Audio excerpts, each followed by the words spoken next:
This is Arunava Chaudhuri and you are on my YouTube channel Arunfoot. The Indian football men's under-23 national team scored a 6-0 victory against Brunei Dar es Salaam, finished second in their group with 6 points behind Qatar, but they weren't one of the 4 best second-place teams across the 11 qualification groups. India actually finished 5th in that table and are out in the qualification stage of the AFC Under-23 Asian Cup once more. But still, we have to all compliment Naushad, Moosa and his team for what they did, what they played. But again, in the end, it wasn't enough. Coming to the match, India scored a 6-0, which in the end for Brunei was the best result in these qualifiers. They lost in the first game 13-0 to Qatar, then 10-0 to Bahrain. And if India wanted to be around to maybe get a chance, a sniff of a chance to qualify, it was clear that they needed at least to score 14-15 goals. And the start was very, very promising because Vivian Mohanan scored a quick double in the first 7 minutes. You were on a good track. Ayush Chaudhuri scored a 41st minute goal. Again, Vivian in the 62nd minute, 4-0. We needed another 10-11 to get a chance.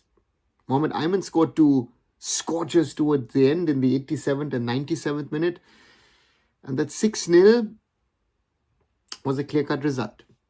Naushad, Moosa gave some boys a chance who've not played that many minutes. Mohammad Shahif, of course, came in because Pramveer was suspended. Vivian Mohanan got a chance.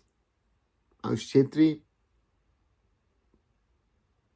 Shrikutan also got a chance. So, yeah, some of these boys who've not played much in these qualifiers. But that can't be the reason because this team is capable. They've shown that in the first 2 matches of what they're capable of. And if you look at these qualifiers and if you look at the qualification groups, especially the Indian group, the group H, was crazy. Because Bahrain were actually leading after a 72nd minute goal. That would have meant India would have topped the group in the head-to-head count. But Qatar scored 2 goals in added time in the 91st and 99th minute, even conceded a red card in between and somehow pulled it off. On the other side, other groups also were tight. If you look at the ranking of the second place teams, China, Uzbekistan, Lebanon make it on 7 points each with 2 wins and a draw. And then you have the United Arab Emirates with 14 plus goals. You have India with 7 plus. Turkmenistan with +5. Philippines with +4.